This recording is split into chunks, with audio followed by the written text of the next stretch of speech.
मेरे महबूब सल्लल्लाहु अलैहि वसल्लम को कैसी कैसी तकलीफें दी गई, आप पढ़े तो आपको मालूम होगा। मेरे मुस्तफा करीम सल्लल्लाहु अलैहि वसल्लम हिजरत करके मदीना शरीफ चले गए हैं और आपके पीछे आपकी बेटी मक्के में रह गई हैं। जब हजरत अबुल आस रज़ी अल्लाह तआला अन्हु जब मक्का मदीना शरीफ से मक्का आने लगे, मेरे महबूब सल्लल्लाहु अलैहि वसल्लम ने फरमाया, ए अबुल आस, तुम जाने के बाद मेरी बेटी को भी मदीना भेज देना। मेरे मुस्तफा करीम सल्लल्लाहु अलैहि वसल्लम, मेरे महबूब सल्लल्लाहु अलैहि वसल्लम का फरमान पाने के बाद जब अबुल आस मदीना आए, आने के बाद जो है तो आपकी बेटी को रुखसत किया।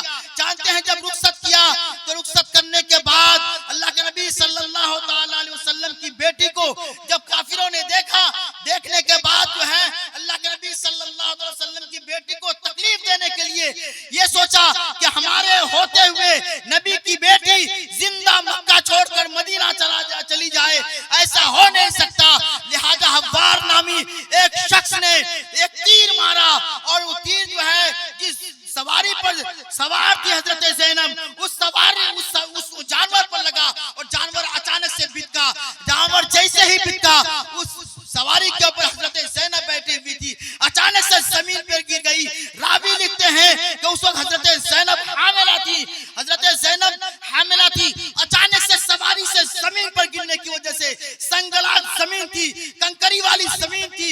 हजरत ज़ैनब रज़ी अल्लाह तआला अन्हो जो हामिला थी, उसका बच्चा ज़ाय हो जाता है, हमल गिर जाता है। आप अंदाजा फरमाएं कि किसी औरत का अगर बच्चा गिर जाए उस वक्त कितनी तकलीफ होती है, कितनी परेशानियों से वो औरत गुजरती है। लेकिन उसके बावजूद हव्वार ने कहा कि नहीं, हमारे होते हुए दिन दहाड़े आप उसको मदीना नहीं ले जा सकते, लिहाजा अगर मदीना ले जाना है तो दिन गुजर जाने दीजिए, रात आ जाएगी, रात के टाइम में लेकर चले जाना। आज का दौर तो ये है कि मक्का से मदीना जाते हुए 5 से 7 घंटे में पहुंच जाते हैं, लेकिन वो जमाना ऐसा था कि पैदल जाना पड़ता था या सवारियों में जाना पड़ता था। तकरीबन 2 हफ्ते का सफर करके हजरत ज़ैनब वहां पहुंची। मेरे मुस्तफा ने देखा, ये हालत देखी, उसके बावजूद भी सब्र किया।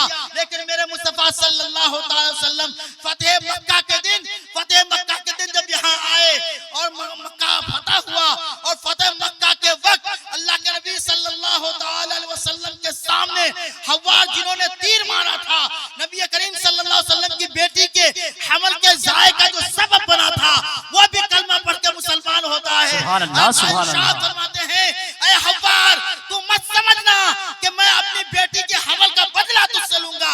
तू इस्लाम के दामन में दाखिल हो गया है तो तेरी सारी खताएं मैं माफ। सुभान अल्लाह, सुभान अल्लाह, माशाअल्लाह, जिंदाबाद जिंदाबाद। करीम सल्लल्लाहु अलैहि वसल्लम का जरा हिल्म तो देखें, अल्लाह के नबी सल्लल्लाहु अलैहि वसल्लम के मुआफी का मामला तो देखें कि लोगों को दरगुजर कैसे कर रहे हैं। मेरे मुस्तफा करीम सल्लल्लाहु अलैहि वसल्लम नमाज की हालत में है, एक शख्स पीछे से आता है, आपके गले में गमछा डालता है और डालने के बाद खींचने लगता है, और खींचने के बाद तकबीर, नारे रिसालत, नारे रिसालत, शहर अहले सुन्नत जनाब अजमत रजा भागलपुरी, नारे तकबीर, नारे रिसालत।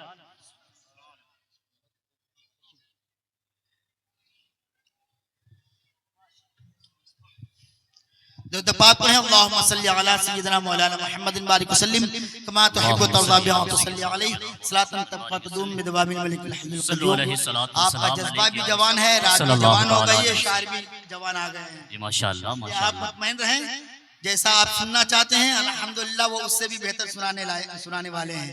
आप इत्मीनान रखें, इधर उधर जो बिखरे पड़े हुए हैं आप थोड़ा सिमट कर बैठ जाएं। जो लोग बाहर खड़े हैं, मैं गुजारिश करता हूं कि अजमत रजा भागलपुरी का इंतकाल होने से पहले आप यहाँ तशरीफ लाएं। ऐसा ना हो कि यहाँ से चले जाएं फिर आप आइएगा।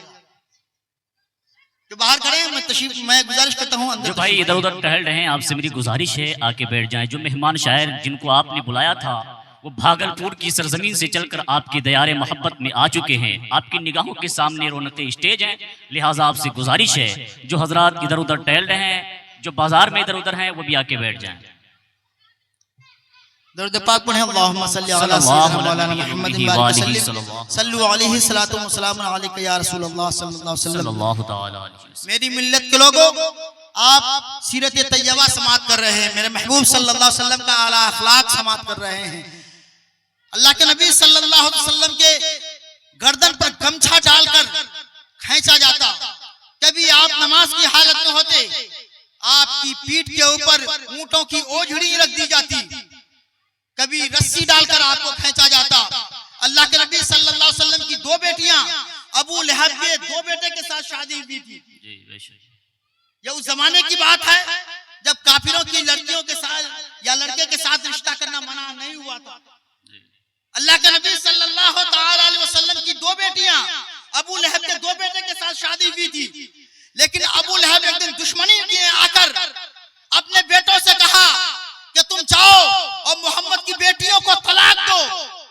अबू लहब की बात सुनने के बाद उसका बेटा आया अपने और नबी की बेटी को तलाक दिया, और तलाक देने के बाद आका करीम सिहने काबा पर बैठे हुए थे, सिहने काबा में बैठे हुए थे। वो दोनों बेटा आता है, मुस्तफा के सामने खड़ा होता है, और खड़ा होने के बाद नबी के सामने थूकता है, नबी के मुंह पर थूकने की कोशिश करता है और कहता है, ऐ मोहम्मद, मैं तुम पर भी थूकता हूँ, तेरे मजहब पर भी थूकता हूँ, मैं तुम्हारी दोनों बेटियों को तलाक देता हूँ। क्या दीन के लिए कभी आपके साथ ऐसा हुआ है? कभी ऐसा हुआ है कि दीन की तबलीग के लिए, दीन की दावत देते हुए लोगों ने आपको ऐसी तकलीफ दी हो, ऐसी इज़ारसानी की हो, आपको किसी ने सताया हो?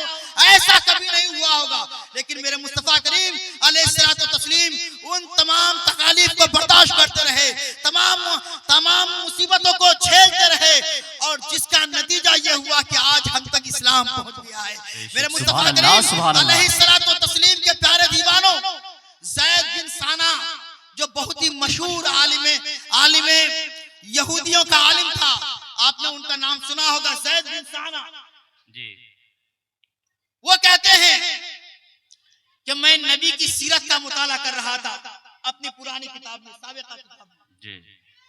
यहूदियों की जो किताबें हैं उस किताब में वो नबी की सीरत का मुताला कर रहे हैं, वो पढ़ रहे हैं।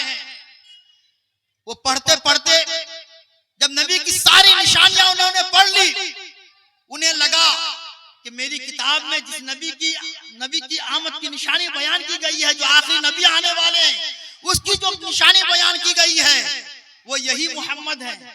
लेकिन दो खूबियां जो उन्होंने अपनी किताब में पढ़ी, वो अभी तक मोहम्मद सल्लल्लाहु अलैहि वसल्लम के अंदर उन्होंने नहीं देखा था। ज़ैद बिन साना कहते हैं, मैं इस फिराक में लगा रहा, ये जो दो खूबियां मुझे देखने से रह गई, जो मैंने अब तक देखा नहीं था, मैं उसे देखना चाहता था। इर्द गिर्द घूमता रहता था कि कभी इत्तेफाक ऐसा हो जाए कि वो निशानियां भी देख लूं, कभी मौका मिल जाए कि वो खूबी भी नबी के अंदर मुलाहिजा कर लूं। ज़ैद बिन साना कहते हैं, अचानक से ऐसा एक मौका हाथ लगा।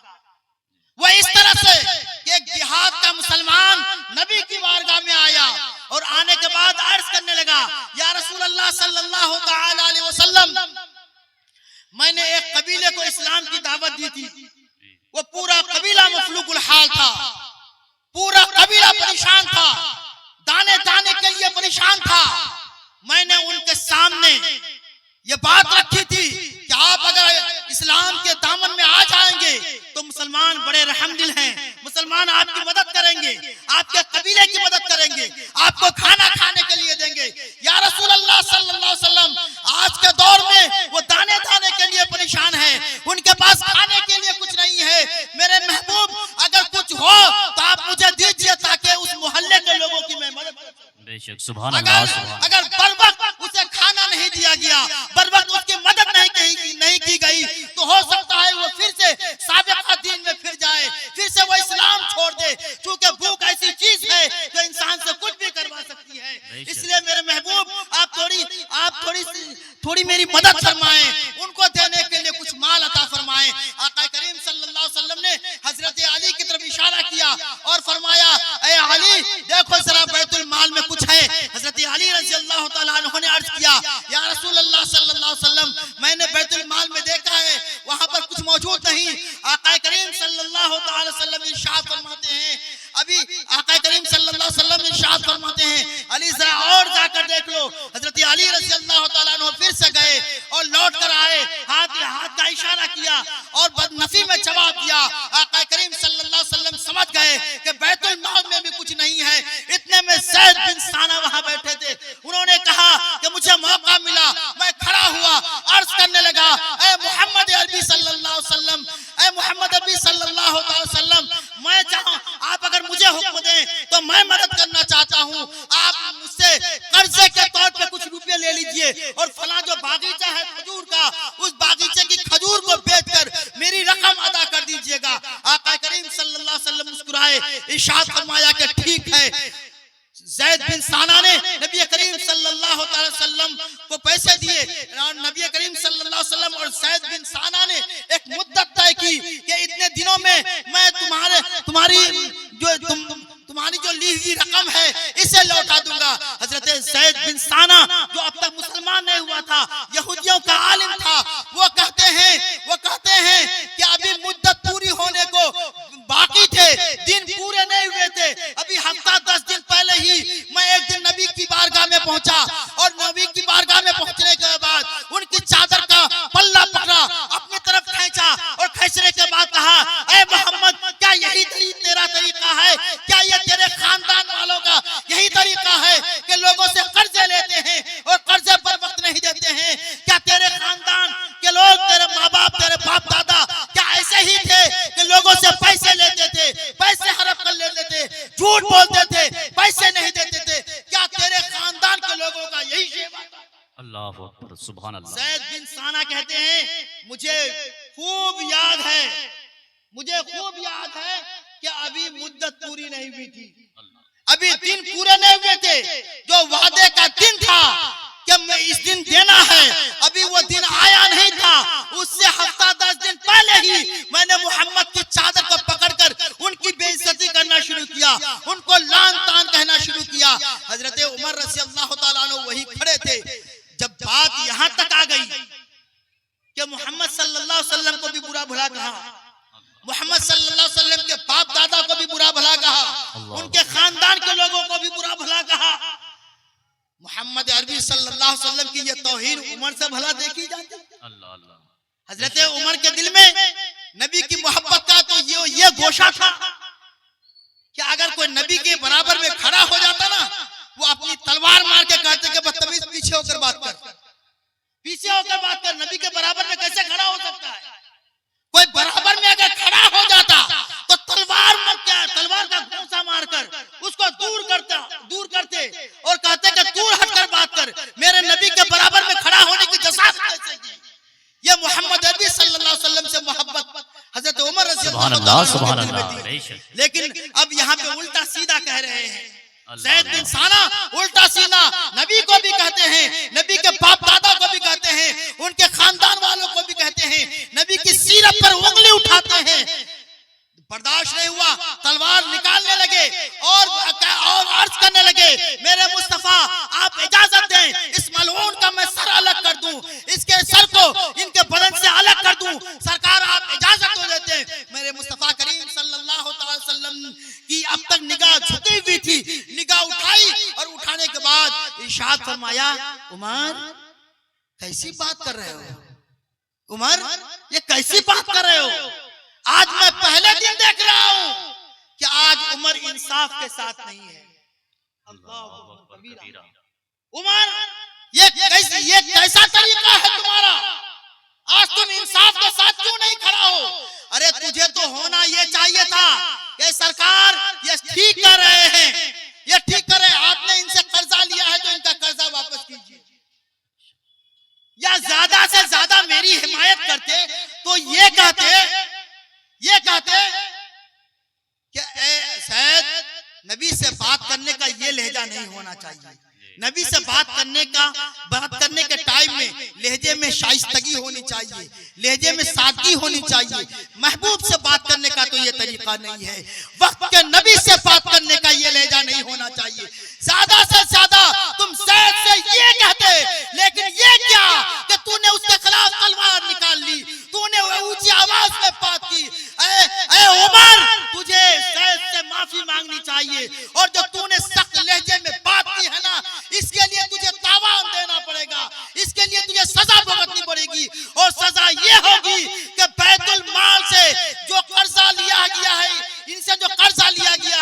वो तो देना ही है। बैतुल माल से 50 किलो खजूर इसको इजाफी देना है बदतमीजी के बदले। तूने जो सख्त अंदाज में ज़ैद बिन साना से बात की है, इसकी वजह से तुझे 50 किलो खजूर इजाफी देना है। हज़रत उमर रज़ी अल्लाह ताला अन्हु बैतुल माल चले गए, अपनी निगाह नीचे किए हुए नबी की बारगाह से रुखसत होने लगे। नबी ने जब इजाजत दिया कि बैतुल माल से इनका कर्जा भी चुकाओ और इजाफे के तौर पर 50 किलो खजूरें दो, मेरे महबूब सल्लल्लाहु अलैहि वसल्लम की इजाजत पाने के बाद हज़रत उमर रज़ी अल्लाह ताला अन्हु बैतुल माल में गए और बैतुल माल में जाने के बाद उसको जब खजूर देने लगे, ज़ैद बिन साना ने कहा, उमर मुझे पहचानते हो? ज़ैद बिन साना का ये सवाल सुनने के बाद हज़रत उमर ने जवाब दिया, नहीं, तुम कौन हो? मैं नहीं पहचानता, तुम कौन हो? कहा, तूने ज़ैद बिन साना का नाम सुना है? हज़रत ज़ैद बिन साना का नाम सुना है? जैसे ही कहा हज़रत उमर रज़ी अल्लाह ताला अन्हु ने इरशाद फरमाया, हाँ मैं ज़ैद बिन साना का नाम सुना हूँ, वही ज़ैद बिन साना जो यहूदियों का आलिम है। कहा, हाँ वही ज़ैद बिन साना जो यहूदियों का आलिम है और वो मैं हूँ। हज़रत ज़ैद बिन साना का नाम सुनने के बाद हज़रत उमर रज़ी अल्लाह ताला अन्हु ने कहा कि क्या कहना चाहते हो तुम? कहा कि तुम मुझे पहचानने के बाद मुझे खजूर इजाफे के तौर पर दोगे? हज़रत उमर रज़ी अल्लाह ताला अन्हु ने फरमाया, तू क्या सोचता है कि उमर तुझसे डर गया है? तू क्या सोचता है कि उमर तुमसे खौफ खाता है? ऐ ज़ैद, अगर नबी का हुक्म नहीं होता तो तेरी गर्दन दबाने में मुझे एक लम्हा भी टाइम नहीं लगता। अल्लाह अल्लाह, तेरी गर्दन दबाने के लिए उमर को एक लम्हा भी टाइम नहीं लगता। चूंकि नबी का हुक्म है इसलिए मैं तुझे इजाफे के तौर पर खजूरें दे रहा हूँ। सुभान अल्लाह। कहा कि एक बात बताओ, अल्लाह के नबी सल्लल्लाहु ताला अलैहि वसल्लम से तूने बदतमीजी क्यों की? अभी तो मुद्दत बाकी थी, तुम एक आलिम हो, माना कि तुम यहूदियों का आलिम हो, लेकिन इल्म तो है तुम्हारे पास, समझदारी तो है तुम्हारे पास, अकल तो रखते हो तुम, और तुम ये उसूल भी जानते हो कि मुद्दत पूरी होने से पहले उसको लानतान नहीं कर सकते। ये बात तो जानते हो, बावजूद इसके नबी के सामने तूने गिलाजत क्यों की? नबी के सामने तूने उल्टा सीधा क्यों बका? नबी की तौहीन तूने क्यों की? ज़ैद बिन साना कहते हैं, ऐ उमर, मैंने सारी निशानियां जो नबी आखिर समा की थी, जो किताबों में मैंने पढ़ी थी, सारी निशानियां मैं मोहम्मद सल्लल्लाहु अलैहि वसल्लम के अंदर देख ली थी। बस दो बातें ऐसी थी जो अभी तक मैंने नहीं देखा था, वो ये कि गुस्से को वो पी जाने वाले होंगे और लोगों की खताओं को माफ करने वाले होंगे। सुभान अल्लाह, सुभान। मैंने ये बातें अभी तक मोहम्मद के अंदर नहीं देखी थी। जब मैंने उल्टा सीधा कहा, उनके बाप दादा को गाली दी, उन्हें गुस्सा तो आया होगा ना, इंसान है तो गुस्सा आया होगा, बावजूद इसके वो गुस्सा को पी गए और मेरी लानतान करने के बावजूद, उनकी बारगाह में तौहीन करने के बावजूद उनकी चादर मैंने पकड़कर खींची, उनकी तौहीन की मैंने, उसके बावजूद उन्होंने मुझे सजा नहीं दी, मेरी खताओं को माफ किया। इससे मैंने उनका इल्म भी देख लिया और गुस्से को पी जाने का मामला भी देख लिया। ये दो निशानियां मैंने नहीं देखी थी, लिहाजा मैंने ये निशानियां देख ली। मुझे पूरा यकीन हो गया कि यही मोहम्मद नबी आखिर समा खातिमे पैगंबरा यानी मोहम्मद रसूलुल्लाह सल्लल्लाहु अलैहि वसल्लम है। ऐ उमर, मुझे कोई खजूरें नहीं लेनी, कोई तावान तुझसे नहीं लेना, मुझे मोहम्मद के कदमों में ले चल और नबी की बारगाह में गुजारिश कर कि ज़ैद के सारे गुनाह को माफ करके नबी अपने गुलामों के जुमरे में इसे भी शामिल फरमाए और अपने दामन रहमत के साए में मुझे भी जगह दे। सुभान अल्लाह, मुझे भी जगह दे। उमर, मेरे लिए नबी की बारगाह में गुजारिश कर। ये अल्लाह के नबी सल्लल्लाहु अलैहि वसल्लम का हिल्म था, ये अल्लाह के नबी सल्लल्लाहु अलैहि वसल्लम के अफू का मामला था। मेरे नबी सल्लल्लाहु अलैहि वसल्लम गुस्से को पी जाने वाले थे, लोगों की खताओं को माफ करने वाले थे। अगर ये सिफतें आज हमारे अंदर भी आ जाएं, अगर ये मामला आज हम फिर से करने लग जाएं, तो जिस तरह से 23 साल की कलील मुद्दत में मेरे मुस्तफा ने अपने अखलाक के जरिए से, अपने किरदार के जरिए से, अपनी सीरत तैयबा के जरिए से दुनिया के कोने कोने तक इस्लाम पहुंचाया, अगर यही मामला अगर हम भी करने लग जाएं, उनकी सीरत तैयबा का रंग हमारी जिंदगी में आ जाए, तो फिर से इस्लाम का बोलबाला होगा, फिर से इस्लाम के गहवारे में लोग शामिल होना चाहेंगे। जाएंगे, फिर से इस्लाम के मानने वालों को सलामती मिलेगी, फिर से इस्लाम के मानने वाले को वही मकाम मयस्सर आएगा जो मकाम कभी मयस्सर हुआ करता था। वाखिर दावाना अनिल हम्दुलिल्लाह बिल आलमीन, अस्तगफिरुल्लाह रब्बी मिन कुल्ली ज़ंबि व अतूबु इलैह। कलमा शरीफ पढ़े, ला इलाहा इल्लल्लाहु मुहम्मदुर रसूलुल्लाह, ला इलाहा इल्लल्लाहु मुहम्मदुर रसूलुल्लाह, ला इलाहा इल्लल्लाहु मुहम्मदुर रसूलुल्लाह सल्लल्लाहु अलैहि वसल्लम।